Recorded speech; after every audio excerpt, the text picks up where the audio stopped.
experiment gone wrong.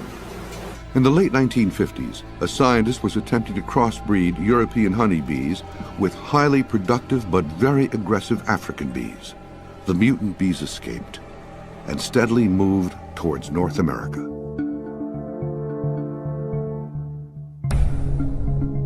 Giant killer bee swarms are thought to be responsible for the deaths of over 1,000 people. They were completely just about 1.5 inches thick around my head. And it felt like I was on fire.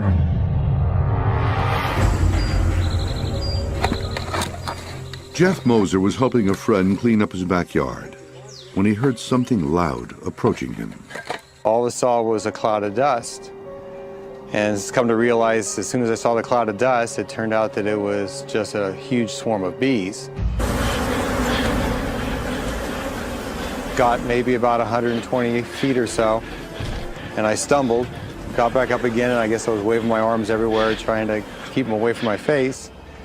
I ended up ripping my shirt off, or pulled my shirt off my back, and I was going to use that to cover my mouth and my nose and keep running. But when I pulled it inside out, it was completely full of bees, and at that point, I just couldn't run anymore. I just had no more muscle.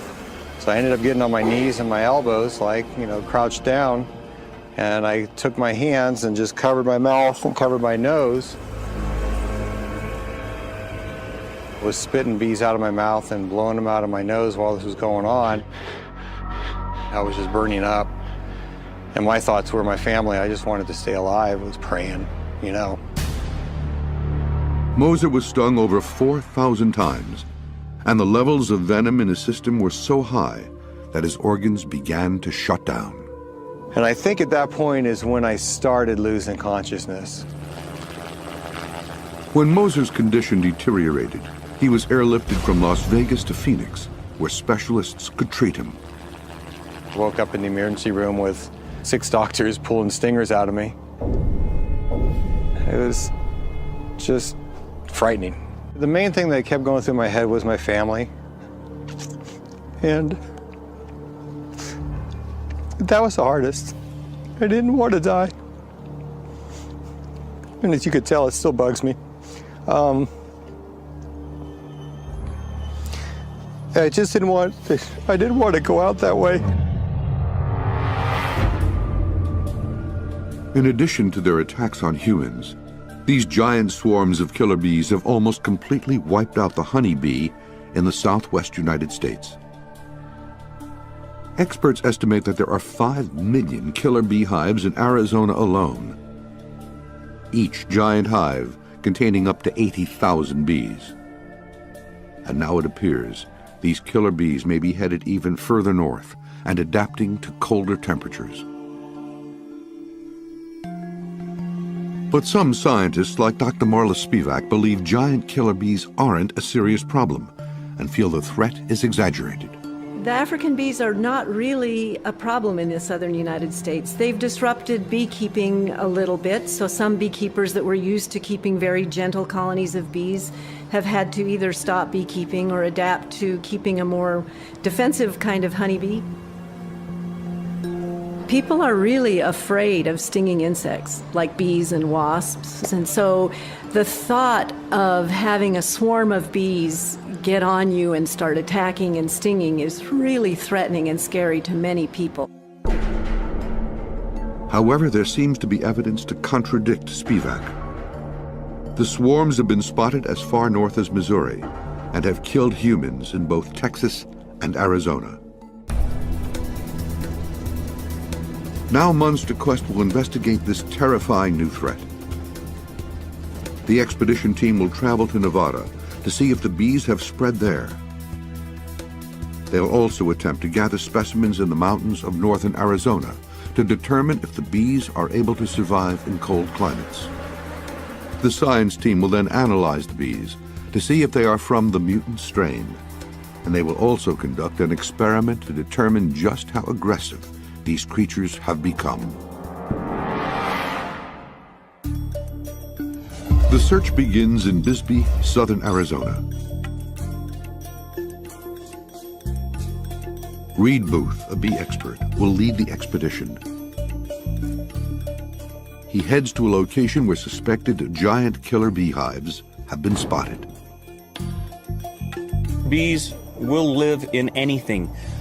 Out in the natural world, they live in hollow trees and caves, the eaves of our house, Spanish tile roofs, under trailers, in cars, in trunks.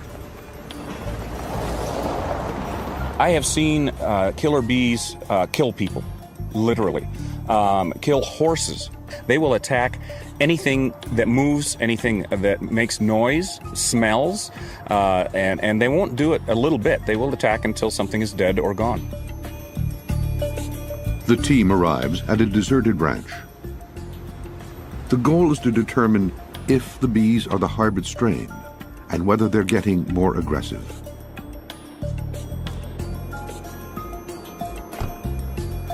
All right. Very quietly, we'll see what's going on. See if we can see any activity, flight path, bees coming and going. I don't see any snakes yet. Okay, we got one. Right there. We got one. Oh, that's huge. Look at all the guard bees. They quickly locate 2 large hives. Boy, that's going to be a big one. There are 2 huge hives in there. This house has been abandoned for probably 50 years at least. There's old drywall construction from years and years ago, and there's many holes in the walls.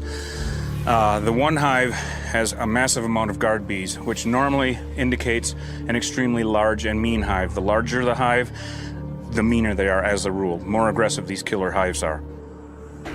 The team wears thick nylon anti-sting suits, but they're not 100% effective. I think we're good. This elastic is good. Okay. Right. Then we'll go to battle. Okay, let's go see what these guys have. We're gonna have to remove this counter. We have a lot of guard bees here. These bees are so bad, they killed a barn owl. You can see them stinging the dead corpse.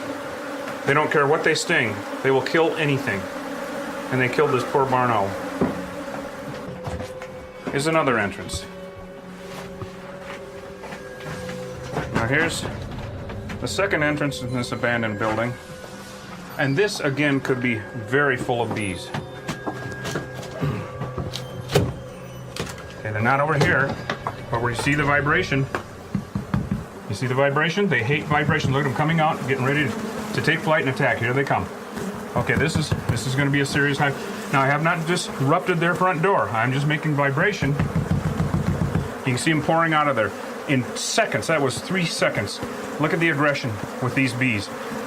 Attacking, unbelievable. Stingers being pulled out. Ouch. When the giant swarms of killer bees attack their victims, they release a chemical pheromone, an airborne signal that tells the rest of the hive to join in a mass attack. All right, here they come.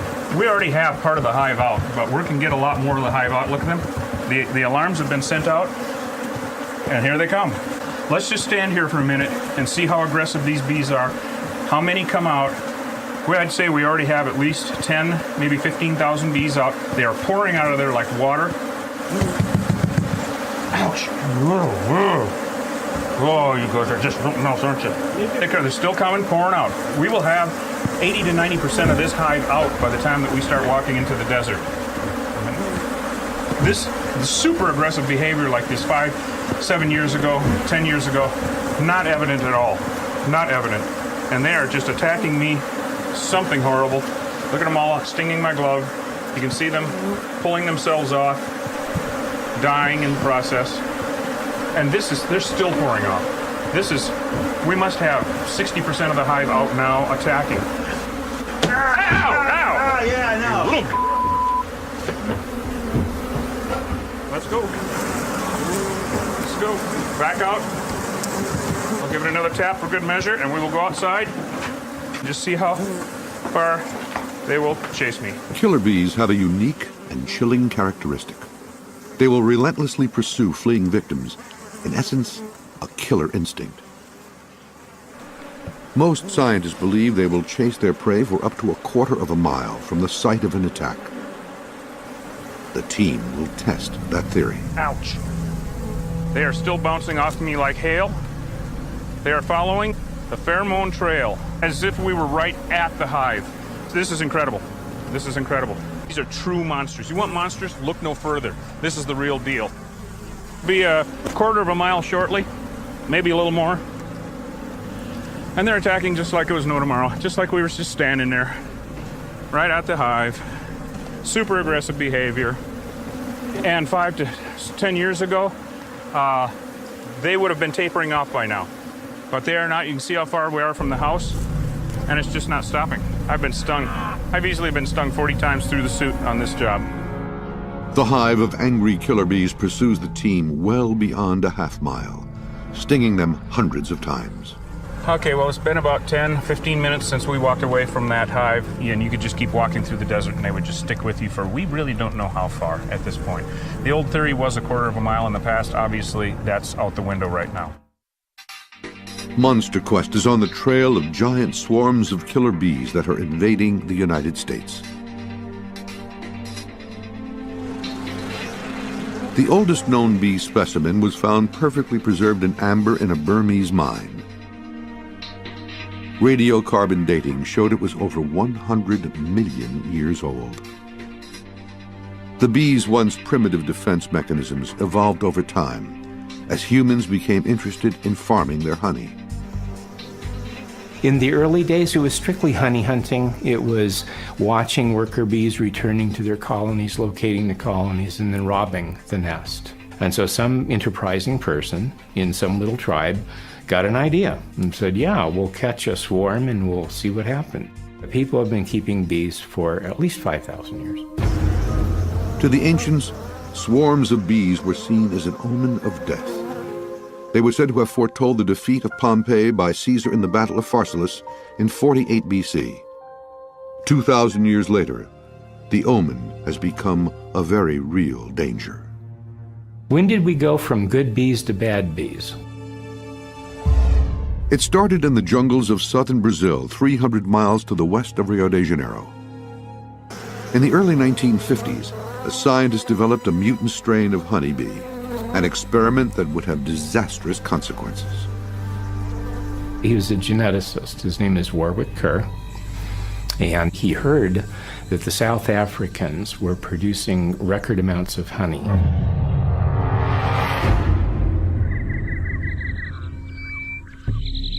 He also knew that certain African bees were very rugged and can live in a very diverse environmental circumstance.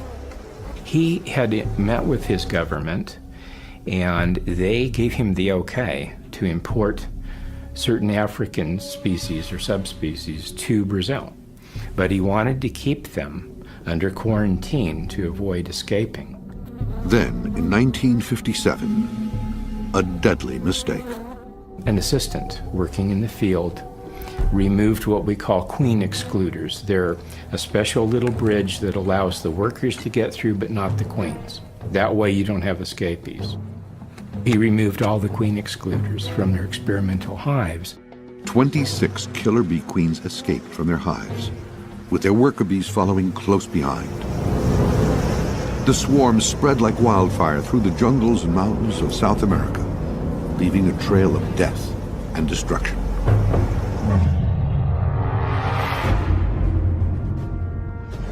They were making about 200 miles a year, moving northward. The mutant killer bees soon reached Mexico, and reports of human deaths increased in number. Americans were quickly alerted to the impending invasion of these swarms and the danger they presented. When they are spooked and upset, then they go into hypervigilant defense. And I'm putting it mildly, because it can turn from a God-given gift, okay, going back to symbolism, to something that you just can't believe. Black mass, sir. A moving black mass. Mile by mile, city by city. The escape of the giant killer bee swarms led to frightening depictions of the havoc they could bring to America. In 1990, the deadly swarms finally crossed the Mexico-U.S. border. The first American victim was killed on a ranch outside Grande City, Texas. Numerous attacks followed across the southwestern United States. Alvin 911, do you have an emergency? Ma'am, we have a lady in Alva that has honeybees stinging her. Go ahead, ma'am. Please hurry, they've been biting me for a long time. This call from a home in Alvin, Texas was made following a surprise attack by a giant swarm. Are you allergic to bee bites? I don't know, I've never been stung this many times. Okay. The attack was thwarted by a police officer who managed to smoke out the swarm and save the woman's life.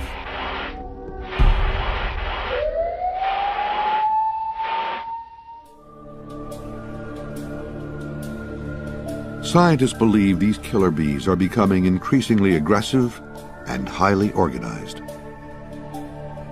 They just keep going until their threat is down and dead. And on autopsies, these bees with their plan of attack, they will crawl in your nostrils, they will crawl in your ear canals, and on autopsy they've been discovered numerously in your esophagus. So they crawl down your throat and sting you in the esophagus. And you know that with an allergic reaction placed directly in those areas will kill you.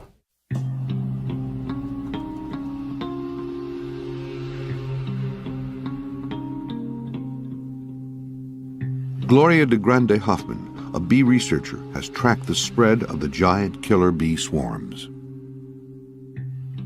This map shows the spread of African bees in the southern United States after its initial introduction in the southernmost part of Texas. What they did is those bees began to move northward and primarily westward initially until they covered the southern tier of Texas and moved on into New Mexico and Arizona. For decades, scientists believed the killer bee strain, which evolved in the tropics, wouldn't be able to survive in colder climates. Dr. Hoffman, however, says they have crossbred with native bees, enabling them to adapt to the weather. The African bees are a hybrid between a European and an African, and those genes seem to have established themselves in those populations that can make it through the winter. They've retained African traits, and they've also co-opted some European traits, so they're a true hybrid. The science team will now conduct an experiment to test whether these mutant killer bees have indeed adapted to cooler temperatures. So what we've done is take a colony of African bees and put them into this cold chamber to watch their clustering behavior. It's cold inside there, much colder than out here. They place a hive of several thousand killer bees into a chamber where the temperature is just 23 degrees Fahrenheit. They will monitor the bees over an 8-hour period to see if they can adapt to survive. We're going to see how well these bees can thermoregulate their nests when they're in this kind of cold climate.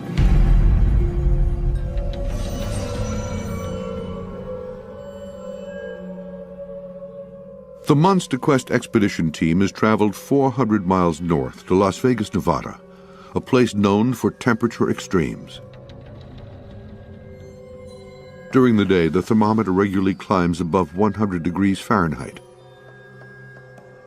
But at night, it can drop below 32 degrees. If the bees can survive here, they can survive anywhere.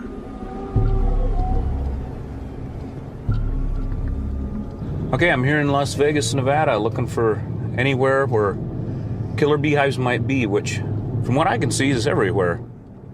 An infestation in an urban environment could be extremely dangerous.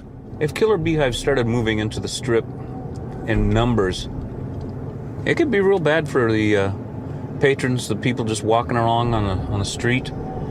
Get into some serious trouble, especially if there were a few hives that were closer together. And when one hive gets riled up, they all get riled up, of course, and it could be a real catastrophe here. All of these buildings and high-rises and casinos and hotels have so many places where bees could sneak in, build a hive without anyone knowing until somebody got into trouble. So that's what we're going to be looking for.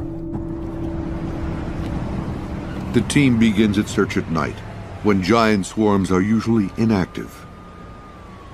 The goal is to capture some of the creatures for testing. Okay, we're looking for any place that a killer beehive could be located. And they could live in events such as that there. They like to live where it's warm if possible, of course. This is a big electrical generator for something, but you can guarantee it's warm. And they could easily live underneath this platform right here. They also love to live actually in the bases of telephone poles. I remove them all the time. The bases will get rotted out and hollow, and the bees will go in and live in the base of the telephone pole. Any of these vents, as long as they don't get washed out, of course. But usually, a lot of times where there's vents like this, there will be a crack around the drain or the vent, and they can go into the hollow block. This building looks pretty good at this point, but we'll continue our search. These are extremely dangerous situations when you have a killer beehive in such an urban area, in such a setting like this with so many people around. It's so dangerous, and people do get attacked quite a bit.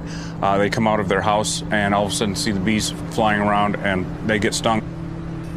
The harder we look, the more likely we are to find, of course. But we will find killer beehives in Vegas. They are here. There's no doubt about it. Monster Quest is on the Strip in Las Vegas, searching for swarms of killer bees. These deadly creatures may be moving north, infesting urban areas and adapting to colder environments. It is in densely populated areas that the swarms have the greatest potential for terror. You became a target.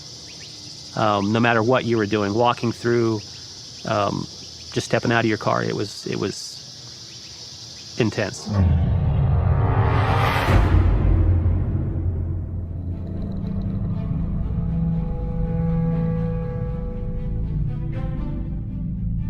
Bisbee, Arizona is just east of Tucson. In 1998, police were called to investigate a bizarre disturbance in the midst of the town's shopping district. As we were arriving on scene, it was the situation was kind of unusual. There was abandoned vehicles on the gulch, doors were open, and people were running down the street. The cause quickly became apparent. Once we got closer, I could see that there was bees in the air. But rescuing victims was next to impossible. I got out of the truck, went around the back to put my gear on because I could see the cloud of bees ahead. And as soon as I got to the back, I was suddenly just carpeted. I had my entire head, shoulders, they were in my shirt, crawling down my arms. I'm not even sure how many times I'd been stung, but numerous times. You could see the swarm initially, then you could hear it, and then you could feel it. And it would seem like every time the swarm would go from one area to the other, groups would peel off and make these attacks. There was a female that was obviously in distress. I got out of my vehicle to try to get her into my car. At that time, I couldn't imagine how many times that she had been stung because she had been out there for so long. The giant swarm seemed to have its own agenda. I did feel that the bees were working together as one. They definitely would move as a unit, as a cloud. It would gather together in this dark ball and then just attack whatever it was. I'd run into the Africanized bees down through Central America when I was in the service, but I'd never seen bees this aggressive. Down in the jungles there is usually if you can head through some thick brush, get 50 yards away, they'd leave you alone. Here I was almost 200 yards away from their hive and I was still being attacked. 7 of the victims ended up in the hospital. It took 8 hours for firefighters to restore the area to safety. I don't think I've ever, even prior to that incident, been involved in anything as intense.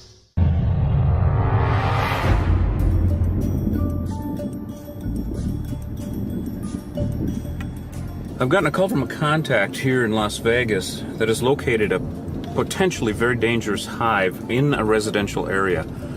We don't know if it's a killer bee hive or not, but we're going to go find out. The expedition team meets local exterminator Shane Yeager. He says there is an aggressive beehive close by, and he suspects it might be inhabited by killer bees. Yes, and you say they've been there over 3 years. Yeah. Being there that long, as you know, Shane, the older the hive and the larger the hive, the worse they are. So yeah. I'm really glad I'm looking over the fence here, and it looks like we don't have any neighbors right backed up against us, thank goodness. So we're not hopefully going to kill anyone. Scientists say the killer bees are learning new survival strategies while developing a new tolerance for extreme temperatures.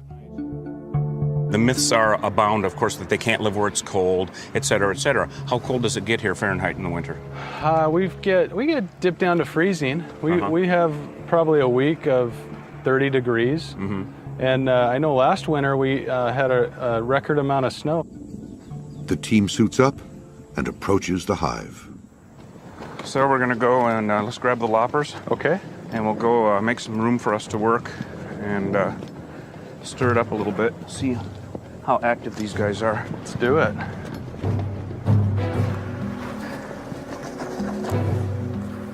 Let's grab some of the heavy machinery, sledgehammer. All right, very good. And then we'll have a whack. Knock a few of these off right with the concrete very joint. Very good. Okay, I'll move my stuff back. Well, you can hear it. They're in attack mode. Yeah. Oh, yeah. They're getting aggressive. I don't see any activity again at the top. Nowhere else on the fountain.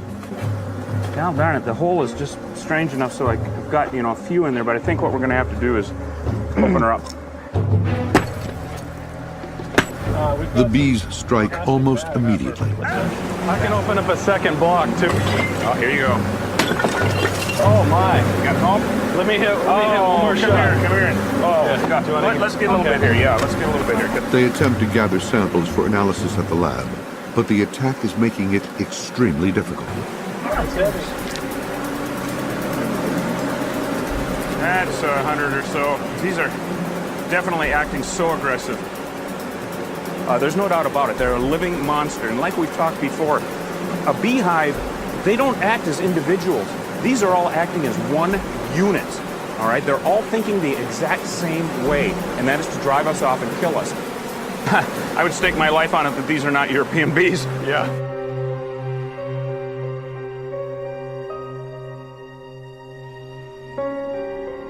Entomologist Dr. Marla Spivak does not believe an invasion of giant killer bee swarms is imminent. They've only moved into climates to which they're adapted. They're really sensitive to their environment, and if there's not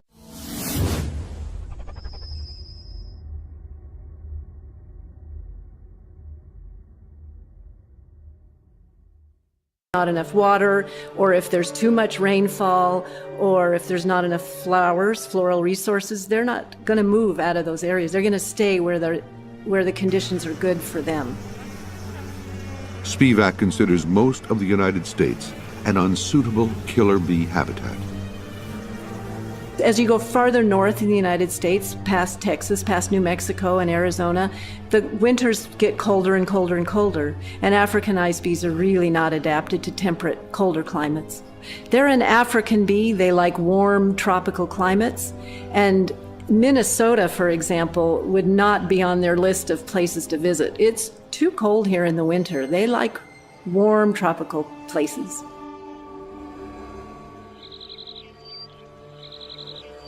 To test the theory, the science team is analyzing how the hive behavior of killer bees changes when the temperature drops below freezing. The bees have been exposed to 23-degree temperatures for 3 hours, but the thermal camera reveals an area of red where the bees are thriving. So what we're seeing here, and also what the thermal camera is showing us, is that they are starting to gather toward the center of the frame, which is the warmest part of the hive. You can see they're moving up from the bottom of the frame towards the center and gathering in a cluster. And this is the hottest part of the colony right now. So they're trying to keep each other warm, and they're also trying to keep the queen warm. And they'll continue to do this as they get colder and colder. The giant swarms of bees seem to be learning strategies to survive in the cold by crossbreeding and adapting to the environment. So this behavior indicates that the Africanized bees would also thermoregulate their nest in a similar way to European bees, that they could survive in colder climates as well. Monster Quest is searching America, investigating giant swarms of killer bees that may be growing more aggressive and attacking humans. They were in my eyes, my ears, my mouth, my arms, my hands. They were just all over me.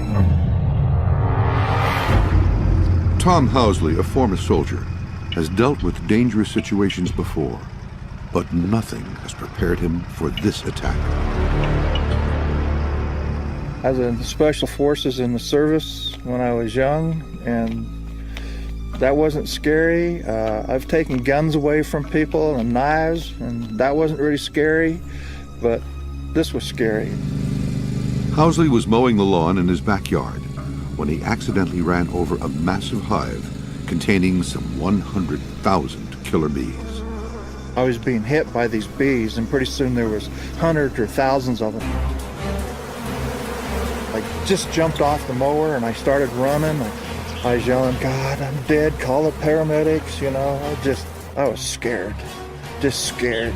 I panicked really bad because I thought if I'd ever got stung, I thought I was a dead man. His neighbor, hearing the noise, came to investigate. The way he was hollering, I knew something was wrong. As I got closer, I realized there was bees. I was looking for a place to hide, and then there was no place to go. And then Tommy showed up, and it was like heaven had opened the doors, you know. He was definitely in fear of his life, and he was panicked, no doubt.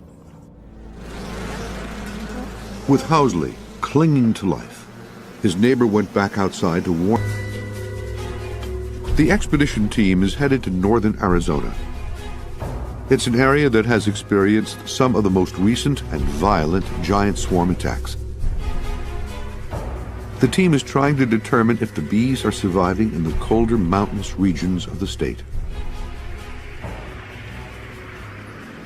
A standard assumption, especially in the scientific community, is that killer bees can't live at these higher elevations and at these lower temperatures. I tend to believe that they can. A couple of reasons. They have a higher metabolism. Their wings actually beat faster, and they also store up to twice as much honey in a larger hive. So they can keep the hive warmer in colder conditions. Lay down and die till you're no longer a danger to them.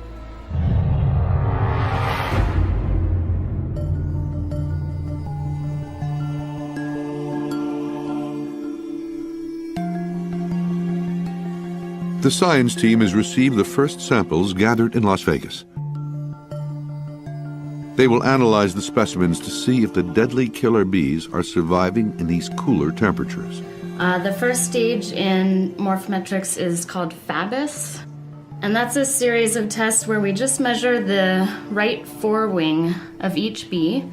We take 10 wings and mount them on slides, and this gives us an analysis to determine whether we can rule out if they're European or... Honey is pure energy, and if they can collect enough honey, they can survive.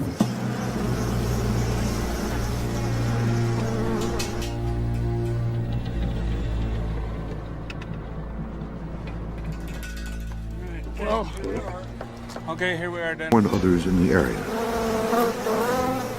Within seconds, the killer bees had found a new target. I guess you'd call an attack force, like planes attacking a ship. It was spread out and moving in. They stung me all over, in my neck, in my face. After the paramedics got here, I was trembling so bad, and they said I was hyperventilating. Both men were lucky to survive. I can't compare it to anything else I've dealt with in my life. You either get away from them or you... The team will attempt to collect samples that can be sent to the laboratory for analysis. What is the general elevation of the area here in this area? What is a minimum and a maximum? Right here, we're pretty close to 7,000 feet. Okay. We're just north of downtown Flagstaff. What kind of temperatures do you see in the winter? The lowest temperature is maybe minus 27. African.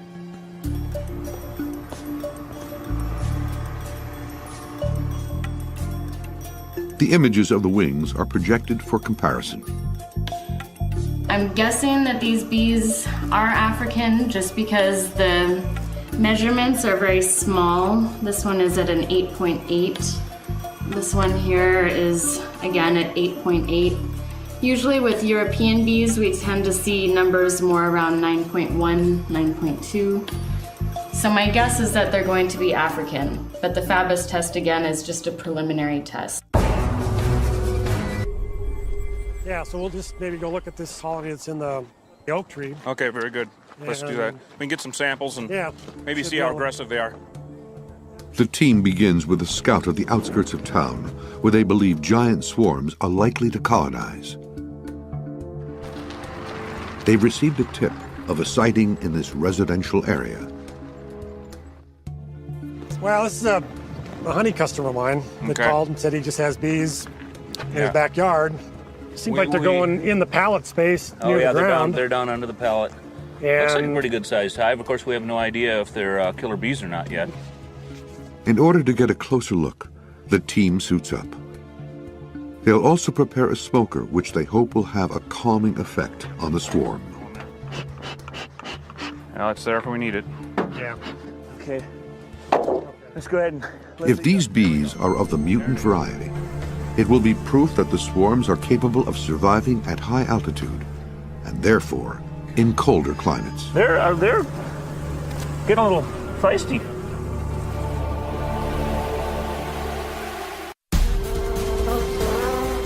Monster Quest is searching America for giant swarms of killer bees that are moving northwards on a murderous rampage. This man was the victim of a brutal giant swarm attack in Las Vegas. This expert believes the giant killer bees are adapting and learning to live in more extreme environments. This homeowner was stung more than 500 times by an angry swarm. I'm pretty convinced that we're actually going to find wild killer beehives at 7,000 or 8,000 feet. The expedition team has located a hive in northern Arizona, and the bees are displaying very aggressive behavior. I mean, we are messing with them, and the more we mess with them, of course, the more aggressive they're going to be. But if we can get a piece up where we can get a bunch more in here, then the scientists can tell us. The Carl Hayden Bee Research Center is located in southern Arizona. Mona Chambers is analyzing the high-altitude samples. So these bees are from Flagstaff. It looks like we're going to have to run a full morphometrics analysis because the numbers are on the small side. The wing lengths are 9.0, which is on the edge. Killer bees generally have a wing length under 9.1 millimeters. So because this looks like it might be Africanized, we'll go ahead and run a full morphometrics analysis. And that'll be a much more in-depth procedure, and it'll give us a definitive answer for honeybee type. A positive result will be proof that giant killer bee swarms are adapting to cold climate regions. Once we get all of the parts dissected, we analyze them using a computer program that measures all of the different body parts that we've dissected out. Finally, the tests are complete, and the results are definitive. Okay, so we have the results from the morphometrics test. The bees that were sent from Las Vegas are Africanized, and that's with a probability of 100%. And the bees from Flagstaff were also Africanized, again with 100% probability.